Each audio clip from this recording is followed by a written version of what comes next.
इस क्लास में देखने वाले हैं पॉलिटिकल साइंस के टॉप महत्वपूर्ण ऑब्जेक्टिव क्वेश्चन। सभी विद्यार्थी इस क्लास को शुरू से लेकर अंत तक देखिएगा, क्योंकि इस क्लास से बहुत सारे क्वेश्चन बोर्ड एग्जाम में रहेगा ही रहेगा। चलिए क्वेश्चन नंबर 1 की तरफ बढ़ते हैं। क्वेश्चन नंबर 1 यहाँ पर, शीत युद्ध को किसके बीच संघर्ष के रूप में माना जाता है? का सही तरह ऑप्शन नंबर ए अमेरिका और सोवियत संघ के बीच। ऑप्शन नंबर ए इसका राइट आंसर होगा। चलिए अगला क्वेश्चन की तरफ बढ़ते हैं। अगला क्वेश्चन हम लोग सेकेंड की तरफ बढ़ते हैं। क्वेश्चन नंबर सेकेंड यहाँ पर, शीत युद्ध का अर्थ क्या है? क्वेश्चन नंबर सेकेंड का सही तरह ऑप्शन बी संभावित युद्ध। ऑप्शन नंबर बी इसका राइट आंसर होगा। चलिए अगला क्वेश्चन की तरफ बढ़ते हैं।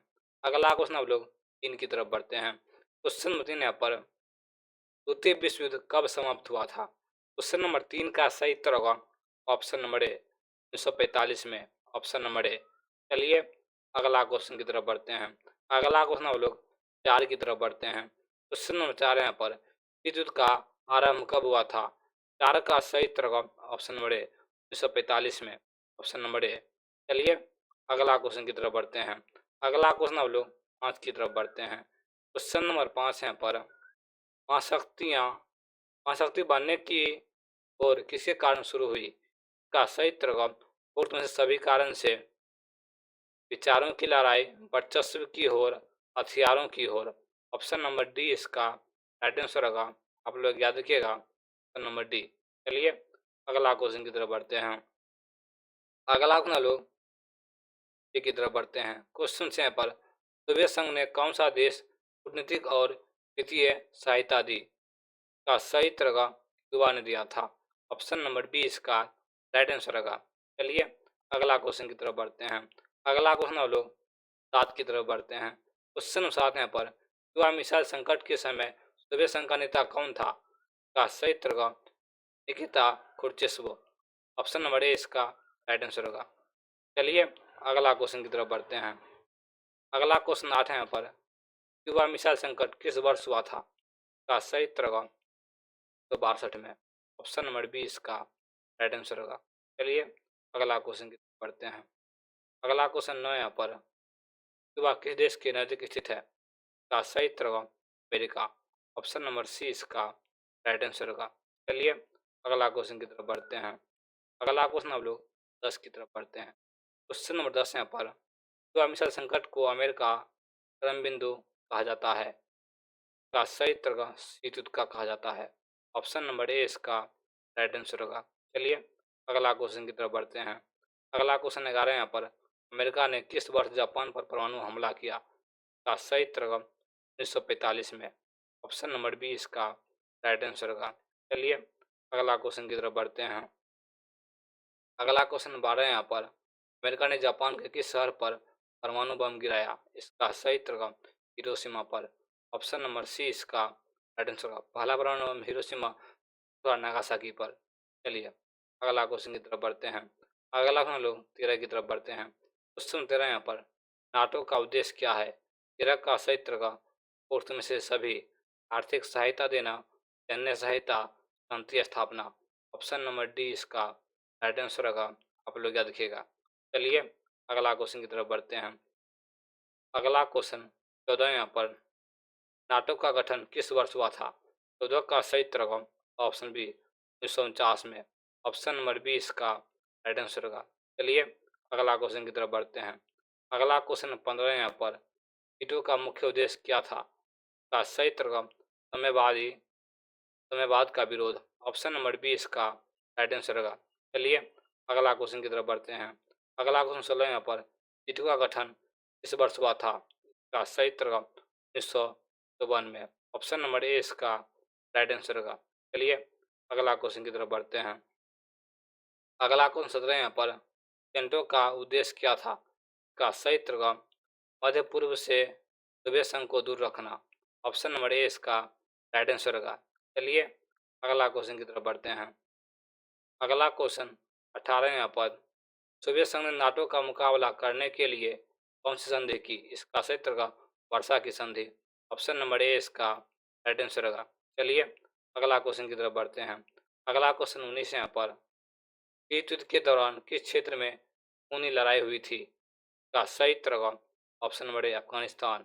ऑप्शन नंबर ए इसका राइट आंसर होगा। चलिए अगला क्वेश्चन की तरफ बढ़ते हैं। अगला क्वेश्चन हम लोग 20 की तरफ बढ़ते हैं। क्वेश्चन नंबर 20 यहाँ पर गुटनिरपेक्ष आंदोलन का पहला सम्मेलन कब हुआ था? इसका सही उत्तर होगा 1967 में। ऑप्शन नंबर बी इसका राइट आंसर होगा। चलिए अगला क्वेश्चन की तरफ बढ़ते हैं। अगला क्वेश्चन 21 यहाँ पर गुटनिरपेक्ष आंदोलन का प्रथम सम्मेलन कहाँ हुआ था? इसका सही उत्तर होगा ऑप्शन नंबर ए हवा ऑप्शन नंबर ए हवाना में। ऑप्शन नंबर ए इसका राइट आंसर होगा। चलिए अगला क्वेश्चन की तरफ बढ़ते हैं। अगला क्वेश्चन 22 यहाँ पर गुटनिरपेक्ष आंदोलन के संस्थापक नेता कौन थे? इसका सही उत्तर होगा Pandit Nehru. Option number A इसका राइट आंसर होगा। चलिए अगला क्वेश्चन की तरफ बढ़ते हैं। अगला क्वेश्चन 23 यहाँ पर गुटनिरपेक्ष आंदोलन किस वर्ष आरंभ हुआ? इसका सही उत्तर होगा 1955 में। चलिए अगला क्वेश्चन की तरफ बढ़ते हैं। अगला क्वेश्चन 24 यहाँ पर गुटनिरपेक्ष आंदोलन का प्रमुख उद्देश्य क्या था? इसका था साम्राज्यवाद का विरोध। ऑप्शन नंबर ए इसका राइट आंसर होगा। चलिए अगला क्वेश्चन की तरफ बढ़ते हैं। अगला क्वेश्चन 25 यहाँ पर नाटो की स्थापना किस उद्देश्य से गई थी? इसका सही उत्तर होगा साम्यवाद का प्रसार रोकना। चलिए अगला क्वेश्चन की तरफ बढ़ते हैं। अगला क्वेश्चन लोग 26 की तरफ बढ़ते हैं। क्वेश्चन 26 यहाँ पर कौन सी संधि दक्षिण पूर्व एशिया में साम्यवाद का विरोध करने के लिए बनाई गई थी? इसका सही उत्तर होगा टीटो। ऑप्शन नंबर बी इसका राइट आंसर होगा। चलिए अगला क्वेश्चन की तरफ बढ़ते हैं। अगला क्वेश्चन 27 यहाँ पर अवरोध का क्या कार्य है? इसका सही उत्तर होगा ऑप्शन बी सामरिक संतुलन। चलिए अगला क्वेश्चन की तरफ बढ़ते हैं। अगला क्वेश्चन 28 यहाँ पर सोवियत संघ ने किस संधि के तहत परमाणु हथियार तैनात किए थे? इसका सही उत्तर होगा वर्साई की संधि। ऑप्शन नंबर बी इसका राइट आंसर होगा। चलिए अगला क्वेश्चन की तरफ बढ़ते हैं। अगला क्वेश्चन आप लोग देश की तरफ बढ़ते हैं। इस देश ने गुटनिरपेक्ष आंदोलन में प्रमुख भूमिका निभाई? इसका सही उत्तर होगा भारत। ऑप्शन नंबर बी इसका राइट आंसर होगा। चलिए अगला क्वेश्चन की तरफ बढ़ते हैं। अगला क्वेश्चन आप लोग 30 की तरफ बढ़ते हैं। क्वेश्चन 30 यहाँ पर गुटनिरपेक्ष आंदोलन का उद्देश्य क्या था? का जो उद्देश्य था समाजवाद का विरोध करना। ऑप्शन नंबर बी इसका राइट आंसर होगा। चलिए अगला क्वेश्चन हम लोग 31 की तरफ बढ़ते हैं। अगला क्वेश्चन 31 यहाँ पर नव अंतर्राष्ट्रीय आर्थिक व्यवस्था का मुख्य उद्देश्य क्या था? इसका जो उद्देश्य था आर्थिक सहयोग बढ़ाना। ऑप्शन नंबर ए इसका राइट आंसर होगा। चलिए अगला क्वेश्चन की तरफ बढ़ते हैं। अगला क्वेश्चन हम लोग 32 की तरफ बढ़ते हैं। नव अंतर्राष्ट्रीय आर्थिक व्यवस्था को किस संस्था ने स्थापित किया? इसका सही उत्तर ऑप्शन में नेक्टेड ने। ऑप्शन नंबर ए इसका आंसर होगा। चलिए अगला क्वेश्चन की तरफ बढ़ते हैं। अगला क्वेश्चन 33 यहाँ पर इस वर्ष नेक्टेड की स्थापना हुई? इसका सही उत्तर 1972 में 1972 में। चलिए अगला क्वेश्चन की तरफ बढ़ते हैं। अगला क्वेश्चन 34 यहाँ पर गुटनिरपेक्षता का पालन कौन सा देश कर रहा था? इसका सही उत्तर होगा भारत। ऑप्शन नंबर ए इसका राइट आंसर होगा। चलिए अगला क्वेश्चन की तरफ बढ़ते हैं। अगला क्वेश्चन 25 है पर वर्षा संधि का मुख्य उद्देश्य क्या था? इसका उद्देश्य था नाटो देश का मुकाबला करना। ऑप्शन नंबर ए इसका राइट आंसर होगा। चलिए अगला क्वेश्चन की तरफ बढ़ते हैं। अगला क्वेश्चन 36 यहाँ पर किस वर्ष परमाणु संधि पर हस्ताक्षर किए गए? 1968 में किए गए थे। ऑप्शन नंबर डी इसका राइट आंसर होगा। चलिए अगला क्वेश्चन की तरफ बढ़ते हैं। अगला क्वेश्चन 37 यहाँ पर कोरिया में शीत युद्ध के दौरान संघर्ष किस वर्ष हुआ था? का सही उत्तर 1950 से 1953। चलिए अगला क्वेश्चन की तरफ बढ़ते हैं। अगला क्वेश्चन 38 यहाँ पर बर्लिन की दीवार किस युद्ध के प्रतीक मानी जाती थी? का सही उत्तर दो ध्रुवीयता। ऑप्शन नंबर ए इसका राइट आंसर होगा। चलिए अगला क्वेश्चन की तरफ बढ़ते हैं। अगला क्वेश्चन 40 यहाँ पर शीत के इस समय में दोनों महाशक्तियों के बीच समझौते हुए? इसका सही उत्तर 1960 के दशक। ऑप्शन नंबर ए इसका राइट आंसर होगा। चलिए अगला क्वेश्चन की तरफ बढ़ते हैं। अगला क्वेश्चन 41 यहाँ पर परमाणु परीक्षण प्रतिबंध संधि पर इस वर्ष हस्ताक्षर किए गए थे? इसका सही उत्तर 1963 में किए गए थे हस्ताक्षर। चलिए अगला क्वेश्चन की तरफ बढ़ते हैं हम। अगला क्वेश्चन 42 यहाँ पर, नाटो किस क्षेत्र से संबंधित है?